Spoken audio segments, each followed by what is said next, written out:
지난번과 같은 본문입니다. 우리가 지난번에는 이 본문을 가지고 비우심, 하나님께서 우리를 깨끗한 그릇으로 비워내시고 깨끗하게 설거지하시는 내용을 우리가 함께 나누었습니다. 오늘은 같은 본문을 가지고 하나님께서 이제 그 깨끗한 그릇을 사용하실 때 어떻게 사용하시는지 오늘은 채우심에 대해서 함께 살펴보도록 하겠습니다. 사실 비우심과 채우심은 같은 하나님의 사역이시기 때문에 사실 한 번에 같이 다뤄도 좋은데 제가 비우심에 대해서 채우심에 대해서 더 강조하기 위해서 나눠서 함께 말씀을 좀 살펴보려고 했습니다. 비우심에 대해서 채우심에 대해서 함께 말씀을 나누는 이유는 이것이 바로 성령 하나님께서 우리 안에서 하시는 사역이시기 때문에 그렇습니다. 도대체 영과 진리로 살리시는 하나님께서 우리를 어떻게 살리시는지, 어떤 사역을 하시는지 우리가 명확하게 알기 위해서 함께 이 말씀을 나누고자 합니다. 성령 하나님께서는요, 우리 안에 임하시면 하시는 게 있습니다. 바로 우리를 깨끗게 하시고 우리를 비워내시고 그리고 그 비워진 자리에 우리를 채우시는 사역을 하십니다. 자, 먼저 우리가 지난번에 함께 살펴봤던 내용, 오늘은 더 많은 분들이 오셔서 아마 지난번에 그 비우심에 대해서 못 들으신 분이 대다수일 것 같아서 다시 한번 말씀을 언급하고 지나가자면, 이 깨끗한 그릇이 된다는 것은 무엇을 의미하는 것이었습니까? 자기를 비워내는 것이었습니다. 자기 비움, 자기 부인, 내려놓음이라고도 표현할 수 있겠습니다. 세상에서 묻은 사상과 생각들을 깨끗하게 씻어내는 것입니다. 그리고 인간 본연의 악한 심성에서 비롯된 모든 생각들, 계획들을 우리가 비워내는 것입니다. 하나님께서 쓰시기에 합당한 그릇이 되기 위해서는 우리가 이 세상에서 묻어있던 모든 것들을 깨끗하게 닦아내지 않고서는 우리가 하나님께서 쓰실 만한 그릇으로 드려질 수 없습니다. 왜냐하면 세상에 있던 모든 생각과 사상들이 담겨진 채로 하나님께서 주시는 것을 받았을 때에 거기에 오염되기 때문이에요. 뒤섞이기 때문에 그렇습니다. 아마 많은 사람들이 자기 자신이 더러운 그릇이라는 사실을 자각하지 못하고 자신이 깨끗해져야 된다는 것을 깨닫지 못한다면 아마 자기가 가지고 있던, 자기 안에 있던 그것 그대로 하나님께서 주시는 것을 받아서 아마 뒤섞여 있는 그런 상태에 놓이신 분들이 많이 있을 것 같습니다. 하나님께서 합당하게 쓰실 만한 그릇이 되기 위해서는 우리가 비워져야 하는데, 우리는 우리 자신을 먼저 비우려고 하지 않아요. 그리고 그곳에 하나님께서 무엇인가를 더 주시기만 바라기만 합니다. 그리고 하나님께서 뭔가를 주시는 것 같으면 그것을 내가 가지고 있던 것과 잘 버무립니다. 그리고 내가 가지고 있는 독특한 무엇인가를 만들어내요. 이게 바로 하나님 앞에서 우리가 온전하게 서지 못하는 요인이 되는 것입니다. 요즘에는 하나님께 나를 드려야겠다, 내가 하나님께 쓰임받고 싶다, 이런 생각들을 잘 많이 못하는 것 같습니다. 예전에는 어떻게 하면 나를 하나님께 드릴 수 있을까? 내가 어떻게 하나님께 쓰임받을 수 있을까? 하나님, 제가 여기 있습니다. 저를 사용하여 주시옵소서. 최근에는 신학교의 정원이 미달이 되고 하나님을 위해서 헌신하고 쓰이겠다는 사람들이 점점 줄어드는 것 같아서 참 안타까운 모습입니다. 그런데 하나님 앞에 나오는 사람들은 많아요. 그리고 하나님께 쓰임받고 싶다고 하는 사람들도 많습니다. 그런데 뭔가 조금 이상해요.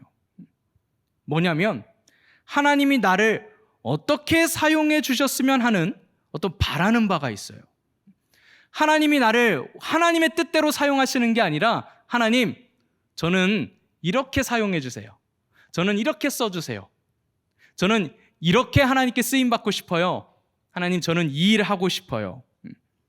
그러니까 솔직히 얘기하면 내가 하나님께 쓰여지는 것이 아니라 내가 하고 싶은 일을 하는 데 있어서 하나님께서 쓰시면 나의 노력 없이 더 쉽게, 순조롭게, 순적하게 이룰 수 있을 것 같으니까 그냥 모양은 하나님께서 사용해 달라고, 하지만 내면에는 내가 이루고자 하는 것들을 하고 싶어 하는 모습들이 우리 안에 있다라는 것입니다.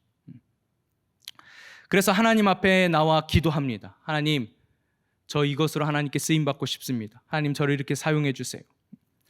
기도하고 바라보는데 아직 때가 안 된 건지, 아니면 사용을 안 하시는 건지, 나를 아껴두시는 건지 도통 모르겠고, 시간이 지날 때마다 하나님께서 나를 그렇게 사용하시지 않는 것 같아서 점점 초조해집니다. 불안해지다가 포기도 했다가 다시 마음을 추스려서 아니야, 하나님은 끝까지 날 놓지 않으실 거야.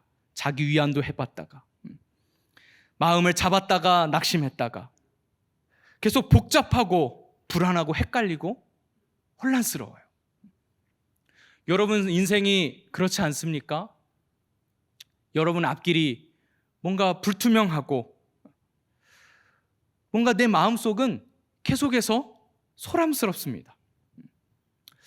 혹시 이 자리에 우리 대학교 1학년 이번에 입학하신 분들 계신가요? 손 한번 들어봐 주시겠어요? 이번에 신입생들, 대학교 신입생들. 오, 위에 대부분 위에. 자, 다음 주부터는 내려와서 앉으세요. 네. 네. 다음 주에는 대학부 목사님 오시니까. 자, 우리 대학부 이제 1학년 친구들을 생각하니까 이제 설레는 마음으로 캠퍼스를 갔어요. 아마 이 자리에 계신 2학년, 3학년, 3학년, 4학년 아마 코로나 때문에 1학년 때 캠퍼스, MT 이런 걸 많이 경험해 보지 못해서 굉장히 안타까운데, 아마 지금 1학년들은 MT도 가나요? 네, 맞아요. 대답도 잘해주고 아직 역시 새내기야. 네, 우리 1학년들을 보니까 우리 1학년들은 이제 막 설레는 마음으로 대학을 들어갔단 말이에요. 그리고 이제 대학 생활을 아마 즐겁게 즐길 겁니다. 그리고 그 대학교를 다니다 보면 어느덧 4학년이 되고 자기 전공 과목을 마치면서 내가 이제 무엇을 해야 할까 고민하게 돼요. 아마 이 자리에 계신 분들 대부분 다 그 과정을 거쳐 가고 계시고 거쳐 오신 분들도 계실 겁니다. 그런데 뭔가 대학을 입학하고 그냥 여기에서 내 전공을 계속 열심히 공부하면 내가 무엇인가 돼 있을 것만 같았는데 막상 졸업할 때가 가까워 오면 초조해집니다. 그리고 취업의 시즌이 다가오면 하나 둘 어딘가 자기 자리를 찾아서 가는 것 같은데 나는 아직 내 자리를 찾지 못한 것 같을 때 정말 미치도록 괴로운 거예요. 그리고 계속 고민합니다. 그리고 기도합니다. 하나님, 저는 도대체 어떻게 해야 할까요? 늘 불안하고 복잡합니다. 늘 우리의 마음은 이렇게 혼란스럽고 소란스러운 거예요. 근데 여러분, 그 이유가 뭔지 아십니까? 그것은 바로 내가 진짜 무엇을 해야 할지를 나도 잘 모르기 때문입니다. 내가 뭘 해야 할지, 하나님께서 나에게 뭘 원하시는지를 내가 선명하게 알지 못하기 때문이에요. 선명하지 않다는 것은 내 마음이 아직 순전하지 못하다는 것입니다. 여러 가지 마음과 생각들이 내 안에서 복잡하게 뒤섞여 있기 때문에 내가 혼란스러운 거예요. 그래서 우리는 내 안에 그 뒤섞여 있는 것들을 다 비워내는 작업이 필요합니다. 그게 바로 내려놓음이에요. 여러분, 쓰임받는 그릇과 내가 이루고 싶은, 내가 원하는 삶은 전혀 다른 것입니다. 누구나 다 내가 원하는 것을 하고 내가 이루고 싶은 것을 이루는 삶으로 하나님께 쓰임받고 싶지만 그것은 내 생각이에요. 하나님의 생각은 무엇인지 우리가 알지 못한 채 내 생각만 내세우다 보면 우리는 계속 방황할 수밖에 없습니다. 쓰임받는다는 것은요, 내가 나를 어떻게 사용하세요 라고 이야기하는 게 아니라 주인이 쓰고자 하는 대로 쓰이는 것입니다. 주권이 나에게 있는 것이 아니라 주인이신 하나님께 있다는 것입니다. 예레미야 18장 6절 말씀에 보면 이스라엘 백성들에게 하나님께서 이렇게 말씀하십니다. 여호와의 말씀이니라. 이스라엘 족속아, 이 토기장이가 하는 것 같이 내가 능히 너희에게 행하지 못하겠느냐. 이스라엘 족속아, 진흙이 토기장이의 손에 있음 같이 너희가 내 손에 있느니라. 로마서 9장 21절은 이렇게 말씀합니다. 토기장이가 진흙 한 덩이로 하나는 귀 쓸 그릇을, 하나는 천이 쓸 그릇을 만들 권한이 없느냐. 우리를 어떻게 사용하실지, 우리를 어떻게 쓰실지는 누구에게 달려 있습니까? 우리를 지으시고 만드신 하나님께 달려 있다는 것입니다. 그런데 내 안에서 충돌이 일어나는 이유는 아직 나의 자아가, 내가 이루고자 하는, 이루고 싶은 그 어떤 성공을 향한 내 자아가 살아있기 때문입니다. 뭔가를 이루고 싶은데 도통 이루어지지는 않는 그 불투명하고 불확실한 미래. 그래서 뭔가 이것을 내려놓으면, 이것마저 내가 놓치면 나락으로 떨어질 것만 같은, 그래서 차마 그것은 끝까지 내려놓지 못하는, 내가 대학 4년 동안 이걸 전공했는데 내가 다른 걸 한다고? 내가 뭘 할 수 있을까? 뭔가 이것마저도 내려놓으면 내가 끝나버릴 것 같은, 내가 목표하던 것이 있었습니다. 나는 이 일을 꼭 해야 돼. 나는 꼭 이것을 이루어야만 해. 그런데 그것을 내가 놓는 순간, 이것마저도 놓는 순간 나락으로 떨어질 것 같은 그 불안감. 그래서 내 안이 그렇게 시끄럽고 소란스러운 것입니다. 그러나 하나님께서는 말씀하십니다.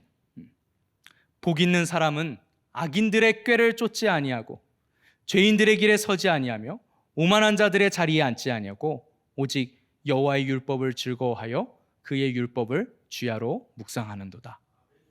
그는 시냇가에 심은 나무가 철을 따라 열매를 맺으며 그 잎사귀가 마르지 아니함 같으니 그가 하는 모든 일이 다 형통하리로다.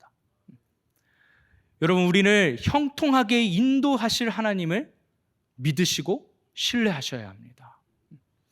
그래서 우리가 붙잡아야 하는 것은 내가 하고 있었던 그 일이 아니라, 내가 그것을 내려놓으면 내가 나락으로 떨어질 것 같은 그것이 아니라, 우리가 붙잡아야 하는 것은 하나님의 말씀이라는 사실이에요. 오늘 본문에서도 말씀하십니다. 디모데후서 2장 20절 말씀을 먼저 보시면 우리 본문 앞절입니다. 큰 집에는 금그릇과 은그릇뿐 아니라 나무그릇과 질그릇도 있어 귀하게 쓰는 것도 있고 천하게 쓰는 것도 있나니. 여러분은 어떤 그릇이 귀하게 쓰임받는 그릇이라고 생각하십니까? 어떤 그릇이 천하게 쓰이는 그릇이라고 생각하십니까? 이 본문을 들여다보면 당연히 금그릇과 은그릇이 귀하게 쓰일 것 같아요. 그리고 나무그릇과 질그릇은 천하게 쓰일 것 같습니다. 우리도 그렇지 않습니까? 금수저, 은수저, 흙수저 하면서, 금수저와 은수저는 성공의 길이 가깝고 빠르고, 나 같은 흙수저는 발버둥 쳐도 안 되고. 하나님도 그러신가요? 그러나 하나님께서는 말씀하십니다. 금그릇, 은그릇, 나무그릇, 질그릇이 중요한 것이 아니라, 그러므로 누구든지 이런 것에서 자기를 깨끗하게 하면 귀히 쓰는 그릇이 되어 거룩하고 주인의 쓰심에 합당하며 모든 선한 일에 준비함이 되리라. 하나님께 중요한 것은 금이냐 은이냐가 아닙니다. 얼마나 청결하고 깨끗하냐에 달려 있다는 것입니다. 그래서 우리는 먼저 우리 안을 깨끗이 비워야 돼요. 마태복음 5장 8절 예수님께서 팔복을 말씀하시면서 마음이 청결한 자는 복이 있나니 그들이 하나님을 볼 것이며 라고 말씀하십니다. 깨끗한 마음으로 나를 비우지 않고서는 하나님이 보이지 않습니다. 하나님의 말씀이 보이지 않아요. 왜냐하면 내 안에 끼어 있는 그 오염물 때문에 하나님의 말씀을 바르게 보지 못한다고요. 내가 하나님의 말씀을 보고 들어서 내 머릿속에서 한 바퀴 돌리고 그리고 나서 묵상한 다음에 내 가슴에 심는 거거든요. 그런데 다른 게 끼어 있어요. 그러면 보고 들은 것을 뒤섞어서 자기 나름대로의 기준으로 해석하고 그것으로 자기의 묵상을 삼습니다. 그렇기 때문에 우리는 내 안을 먼저 깨끗하게 비워내야 돼요. 성경은 마음이 깨끗해야 한다고 말씀하고 있습니다. 하나님께서, 예수님께서요, 저와 여러분들의 마음을 꿰뚫어 보고 계세요. 요한복음 1장 47절 말씀을 보면 이런 말씀이 있습니다. 예수께서 나다나엘이 자기에게 오는 것을 보시고 그를 가리켜 이르시되 보라 이는 참으로 이스라엘 사람이라 그 속에 간사한 것이 없도다. 그 속에 간사한 것이 없도다. 왜 예수님께서 이 나다나엘을 향해서 그 속에 간사한 것이 없고 이 사람이 바로 참 이스라엘 사람이라고 말씀하셨을까요? 그 당시 대부분의 이스라엘에 있던 지도자들 그리고 많은 사람들은 기득권을 갖는 것을 꾀했습니다. 그리고 자기들이 잡은 기득권을 절대 놓치지 않으려고 했어요. 심지어 예수님께서 눈앞에서 기적과 이적을 행하시는데도 불구하고 그러면 그분이 하나님이신지를 믿어야 될 거 아니에요. 인정해야 될 거 아니에요. 그 기적 앞에서도 자기의 기득권을 지키는 것에 눈이 멀어 예수님을 제거해야 된다고 주장했던 사람들이 다른 마음을 품고 있었어요. 겉으로는 하나님을 온전히 잘 섬기는 것처럼 하나님을 최고로 섬기는 사람들인 것처럼 이스라엘에서 자기들이 제일 하나님을 사랑하고 제일 잘 섬기는 종교 지도자인 것처럼 했지만 그 속에는 결국 자신의 안위와 자신의 재물과 자신의 기득권을 지키는 데에 혈안이 되어 있었던 것입니다. 그런데 나다나엘은요, 그저 무화과 나무 아래에서 하나님의 말씀을 보았습니다. 그리고 하나님께서 우리에게 어떻게 영생을 얻게 하시는지를 묵상하던 사람이었어요. 다른 것에 관심이 없었습니다. 그저 주님 언제 오시는지, 주께서 우리에게 어떻게 영생을 주시는지, 내가 어떻게 하면 영생을 얻을 수 있을지 거기에만 집중했던 사람이에요. 그래서 예수님께서 뭐라고 하셨습니까? 나다나엘이 나를 아십니까? 할 때 네가 무화과 나무 아래에 있을 때 내가 너를 보았다 말씀하십니다. 당시 무화과 나무 아래에 있다는 것은 하나님의 말씀을 묵상하다라는 관용적 표현이에요. 이스라엘 사람들이라면 다 알아듣는 이야기입니다. 그 속에 간사한 것이 없도다. 나다나엘은 예수님의 12 제자가 됩니다. 그리고 그 다음 장 요한복음 2장 24절과 25절 말씀을 보면 이런 말씀이 있어요. 예수는 그의 몸을 그들에게 의탁하지 아니하셨으니 이는 친히 모든 사람을 아시며 친히 모든 사람을 아시며 예수님께서는 자신을 인간에게 의탁하지 않으셨습니다. 하나님은 우리에게 의지하지 않으십니다. 우리에게 자신을 의탁하지 않으십니다. 왜냐하면 우리 속을 다 아시기 때문이에요. 25절에도 이렇게 말씀하고 있습니다. 또 사람에 대하여 누구의 증언도 받으실 필요가 없었으니 이는 그가 친히 사람의 속에 있는 것을 아셨음이니라. 여러분, 우리는요 인간 본연의 죄성 때문에 우리는 어쩔 수 없습니다. 내 안위를 먼저 생각하고 내가 계획한 것을 먼저 주장하고 내 뜻을 관철시키려고 하는 게 우리의 본능적인 모습이에요. 그래서 아무리 하나님의 말씀을 듣고 가까이 해도 기도해도 이게 쉽사리 비워지지 않습니다. 우리의 뜻으로 이것이 되어지지 않아요. 그리고 여기에 우리가 비워졌다 한들 다른 것으로 이 안을 채우지 않으면 곧바로 우리는 다시 더러워집니다. 예수님께서 마태복음에서 이런 말씀을 통해서 이런 비유를 말씀하십니다. 더러운 귀신이 사람에게서 나갔을 때에 물 없는 곳으로 다니며 쉬기를 구하되 쉴 곳을 얻지 못하고 이에 이르되 내가 나온 내 집으로 돌아가리라 하고 와 보니 그 집이 비고 청소되고 수리되었거늘 이에 가서 저보다 더 악한 귀신 7을 데리고 들어가서 거하니 그 사람의 나중 형편이 전보다 더욱 심하게 되느니라.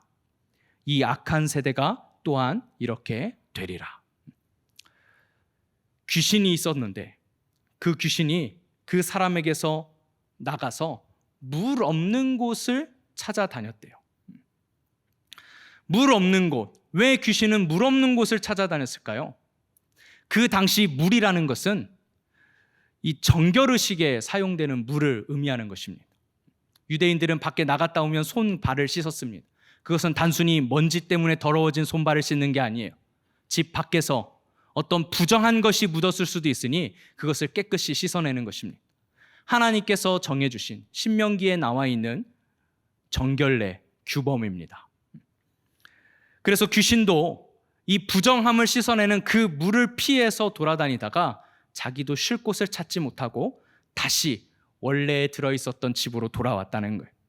그런데 그 집이 깨끗이 청소되어 있습니다. 수리되어 있습니다. 그것을 보고 오히려 저보다 더 악한 귀신 7을 데리고 와서 그 사람의 나중 형편이 전보다 더욱 심해졌다라고 말씀하고 있습니다. 그런데 무엇이 이와 같이 될 거라고 말씀하십니까? 이 악한 세대가 또한 이렇게 되리라 라고 말씀하십니다. 이 비유는 어떤 비유입니까? 우리가 하나님의 말씀을 듣고 내가 내 안에 있는 것을 비워낸다고 한들 이 안에 하나님께서 주시는 것으로 채우지 않으면 우리는 다시 더러워지는데 그것이 더 심해지고 악화된다는 것을 의미하는 거예요. 여기에서 이 물이라고 하는 것은, 성경에서 물이라고 하는 것은요, 정결례에 쓰이는 깨끗게 하는 물이기도 하지만 이 정결례에 쓰이는 이 물은 무엇을 의미하냐면 바로 말씀을 의미합니다. 성경에서 나오는 물은 다 말씀을 의미해요. 예수님께서도 자신을 영생 얻는 생수라고 말씀하셨습니다. 왜 예수님께서 자신을 생수라고 하셨습니까? 예수님 자신이 말씀이시기 때문이에요. 그래서 예수님께서 이 내 안에 나의 필요를 이 예수님의 생수로 채우신다는 것을 의미하는 것입니다. 예수님 자신이 바로 우리를 살게 하시는 생명의 진리이신 것을 자신이 생수이시다라고 말씀하시는 거예요. 이것을 잘 설명하고 있는 게 요한 1서 말씀입니다. 요한 1서 5장 6절과 8절 말씀을 보면 이렇게 말씀하고 있습니다. 이는 물과 피로 임하신 이시니 곧 예수 그리스도시라. 물로만 아니요 물과 피로 임하셨고 증언하는 이는 성령이시니 성령은 진리니라. 성령과 물과 피라. 또한 이 셋은 합하여 하나이니라. 예수님은 말씀이시고 곧 그 말씀이신 예수님께서 피를 흘리심으로 우리의 죄악을 맑게 씻으시고 우리를 구원하셨으며 뿐만 아니라 성령 하나님을 통해서 우리 안에 내주하시는, 그래서 성령님과 말씀과 물과 피는 하나다라는 말씀입니다. 자, 다시 정리하겠습니다. 우리를 깨끗게 하고 그리고 우리를 채우시는 것은 바로 이 물을 의미하는 거예요. 성령 하나님께서 하시는 사역은 무엇이냐면 물인 말씀을 가지고 우리를 깨끗하게, 마치 구약시대의 정결례처럼 물로 우리를 정결케 하십니다. 깨끗이 씻어내십니다. 우리 안을 깨끗이 씻어낼 때도 말씀이 필요합니다. 말씀으로 우리를 깨끗이 씻어내는 거예요. 그리고 우리를 생명수, 생수, 말씀으로 채우십니다. 말씀으로 우리를 가득 채우시는 거예요. 문제는 무엇이냐면 하나님께서 주시는 이 말씀을 우리가 가볍게 듣는다는 것입니다. 시편 81편 10절부터 12절까지 말씀을 보면 이렇게 하나님께서 말씀하십니다. 나는 너를 애굽 땅에서 인도하여 낸 여호와 내 하나님이니 내 입을 크게 열라 내가 채우리라 하였으나 내 백성이 내 소리를 듣지 아니하며 이스라엘이 나를 원하지 아니하였도다. 그러므로 내가 그의 마음을 완악한 대로 버려두어 그의 임의대로 행하게 하였도다 라고 말씀하십니다. 내 입을 크게 벌라. 그럼 내가 채우리라. 하나님께서 네가 갈급해하면 갈급해하는 만큼 내가 가득 채워주시겠다고 말씀하십니다. 그것은 바로 하나님의 말씀을 채워주시겠다는 것이었어요. 그러나 하나님의 백성들이 하나님의 소리를 듣지 않습니다. 말씀을 듣지 않습니다. 그것을 원하지 않습니다. 왜냐하면 자신들이 살고자 하는 삶의 방식이 있었기 때문이에요. 자신들이 원하는 삶의 방식이 있었기 때문입니다. 그것을 외면했습니다. 자기들이 하고 싶은 대로. 그래서 하나님께서 그들을 내버려 두십니다. 그들이 스스로 깨달을 때까지. 내가 아직도 정처 없이 방황하고 있다면 이제 더 이상 내 임의대로 행하였던 방황을 멈춰야 합니다. 디도서 2장 14절 말씀을 보면 이런 말씀이 있습니다. 그가 우리를 대신하여 자신을 주심은 모든 불법에서 우리를 속량하시고 우리를 깨끗하게 하사 선한 일을 열심히 하는 자기 백성이 되게 하려 하심이라 라고 말씀합니다. 예수님께서 우리를 구원하신 것은 단순히 여러분을 천국으로, 그래서 고통스럽지 않게, 안락하게, 편안하게, 그리고 하나님의 자녀로 여러분이 이 세상에 살아가는 데 있어서 필요한 것들을 공급해 주시면서 여러분의 임의대로, 여러분들 하고 싶은 대로 마음껏 자유롭게, 자유하게 살게 하시기 위해서 죽어주신 게 아니라는 거예요. 왜 자신을 내어주셨다고 말씀합니까? 우리를 깨끗하게 하셔서 선한 일을 열심히 하는 자기 백성이 되게 하려고 우리를 위해서 내어주셨다는 거예요. 그런데 우리가 방황하는 이유는 무엇이냐면 우리가 선한 일을 열심히 하는 것이 아니라 자기가 하고 싶은 일을 열심히 하기 때문입니다. 우리는 하나님의 백성입니다. 하나님의 뜻대로 살아야 하는 하나님의 백성이에요. 그래서 하나님께서는 우리를 말씀으로 채우실 것입니다. 디모데후서 3장 15절 17절까지의 말씀을 보면 우리가 잘 아는 말씀입니다. 모든 성경은 하나님의 감동으로 된 것으로 교훈과 책망과 바르게 함과 의로 교육하기에 유익하니 이는 하나님의 사람으로 온전하게 하며 모든 선한 일을 행할 능력을 갖추게 하려 함이라. 하나님께서 우리를 깨끗하게 씻어내시고 우리를 그 안에 다시 말씀으로 채우시는 것은 우리를 쓰시기 위함입니다. 우리를 통하여 일하시기 위함입니다. 하나님께서는 계속 우리를 비워내는 작업을 하고 계실 거예요. 여러분들의 인생 가운데 하나님은 계속해서 비우시는 작업을 하실 겁니다. 네가 하고 싶은 일 말고 내가 하게 하는 선한 일을 열심히 하게 하시기 위해서 하나님도 열심히 우리를 비워내시는 작업을 하십니다. 그리고 우리를 하나님의 말씀으로 채우실 것입니다. 우리가 우리 자신을 경작하는 게 아니에요. 우리는 그저 뿌리고 물을 줄 뿐입니다. 우리를 자라게 하시는 분은 하나님이세요. 그래서 우리는 하나님의 말씀을 뿌리기만 합니다. 하나님의 말씀을 뿌린다는 것은 다른 사람에게 말씀을 전하는 것이고 또 내가 그 말씀을 듣는 것입니다. 그리고 그것으로 내가 애쓰는 게 아니에요. 우리는 뭐 하는 겁니까? 물을 주는 겁니다. 물을 주는 건 무엇일까요? 기도하는 것입니다. 반드시 기도해야 합니다. 하나님의 말씀이 내 안에 지식으로만 쌓이는 것이 아니라 내 안에서 나를 살리는 생명수가 되도록, 나를 자라게 하는 생명수가 되도록 성령님께서 일하시도록 기도해야 되는 거예요. 우리의 기도는 하나님, 나를 이렇게 써주세요, 나를 이것으로 써주세요 라고 바라는 것이 아니라 나를 하나님 앞에 내어드리는 거죠. 나를 깨끗하게 비워주세요.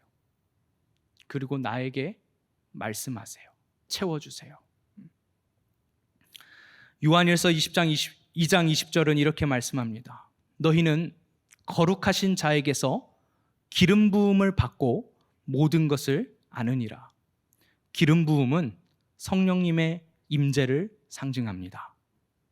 이어지는 2장 27절은 이렇게 말씀하고 있습니다.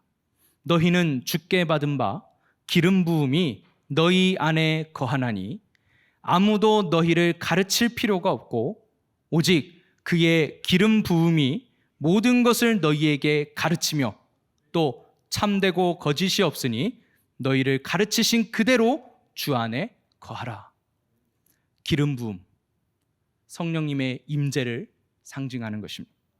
성령님께서 우리 안에 거하시면 우리가 다른 것을 더 배울 필요가 없다는 거예요. 성령께서 직접 가르치시기 때문입니다. 말씀은 사람이 가르치고 사람이 닥달한다고 되는 것이 아닙니다. 내 마음이 청결하고 깨끗한 상태가 되면 하나님의 말씀이 내 안에 자리 잡고 내가 그 말씀에 순종하게 되는 것입니다. 그래서 우리는 기도해야 합니다. 성령을 구해야 합니다. 골로새서 1장 9절과 10절 말씀은 우리에게 이렇게 말씀하고 있습니다. 이로써 우리도 듣던 날부터 너희를 위하여 기도하기를 그치지 아니하고 구하노니 너희로 하여금 모든 신령한 지혜와 총명에 하나님의 뜻을 아는 것으로 채우게 하시고 주께 합당하게 행하여 범사에 기쁘시게 하고 모든 선한 일에 열매를 맺게 하시며 하나님을 아는 것에 자라게 하시고. 여러분, 사모하십시오. 말씀을 사모한다는 것은 단순히 내가 성경 공부 그리고 설교 듣기를 좋아한다는 의미가 아닙니다. 인격적인 교제를 의미하는 것입니다. 하나님과 말씀과 인격적인 교제를 하기 위해서는요, 여러분이 사모함이 있어야 돼요. 여러분이 기도하실 때 마치 기도를 과제를 하듯이 하시면 안 됩니다. 여러분, 기도는 과업이 아니에요. 과제가 아닙니다. 기도는 하나님과의 인격적인 교제예요. 여러분, 하나님과의 그 인격적인 교제를 과제처럼 해치우려고 하시면 안 돼요. 하루에 30분, 하루에 1시간. 그건 도통 기도하지 않으니까 그렇게라도 버릇을 들이려고, 습관화시키려고 그냥 인간이 만들어낸 훈련의 과정이에요. 그것이 기도하는 게 아닙니다. 그럼 그건 기도가 아니에요. 기도는 하나님과의 인격적인 교감이 이루어질 때 가능한 거예요. 여러분, 그것은 어떻게 가능합니까? 사랑하지 않으면 안 돼요. 여러분들도 연애 해보시면 아시겠지만 연애할 때 내가 시간을 들이는 것은 내가 그 사람을 사랑하기 때문에, 그 사람을 사랑하기 때문에 1시간도 통화하는 거예요. 2시간도 통화하는 거예요. 핸드폰이 뜨거워서 떨어뜨려서 통화할 정도로. 여러분, 기도는 교감입니다. 사랑입니다. 사모함입니다. 여러분, 그래서 하나님을 사모하셔야 돼요. 하나님의 말씀을 사모하십니다. 시편 107편 9절에 이렇게 말씀하십니다. 그가 사모하는 영혼에게 만족을 주시며 줄인 영혼에게 좋은 것으로 채워주십니다. 하나님의 말씀을 채운다는 것은 단순히 성경 공부가 아닙니다. 설교를 많이 듣는 게 아닙니다. 성경을 많이 아는 것이 아닙니다. 바로 하나님을 사모하는 거죠. 그 말씀을 사모하는 거예요. 성령님께서 내 안에서 역사하시기를 사모하시고 그것을 가지고 기도하는 것입니다. 그렇게 기도하다 보면 하나님과의 인격적인 소통이 가능하게 됩니다. 여러분, 그제서야 비로소 기도한다고 할 수 있는 거예요.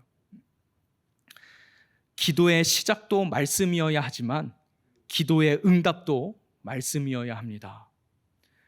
시편 107편 19절부터의 말씀은 이렇게 말씀하고 있습니다. 이에 그들이 그들의 고통 때문에 여호와께 부르짖음에 그가 그들의 고통에서 그들을 구원하시되 그가 그의 말씀을 보내어 그들을 고치시고 위험한 지경에서 건지시는도다. 여러분, 방황하고 계십니까? 그 방황하는 것이 고통스럽고 힘드십니까? 답답하십니까? 혼란스러우십니까? 여호와께 부르짖으십시오. 기도하십시오. 그리고 하나님을 사모하십시오. 그러면 정말 하나님의 말씀을 보내주셔서 우리를 깨끗게 하시고 우리를 가득 채워주실 것입니다. 마음과 생각이 아직도 소란스러우십니까? 그렇다면 오늘 바로 기도하십시오. 성령 하나님의 비우시고 채우시는 놀라우신 능력을 오늘 이 밤에 꼭 경험하시기를 축복합니다.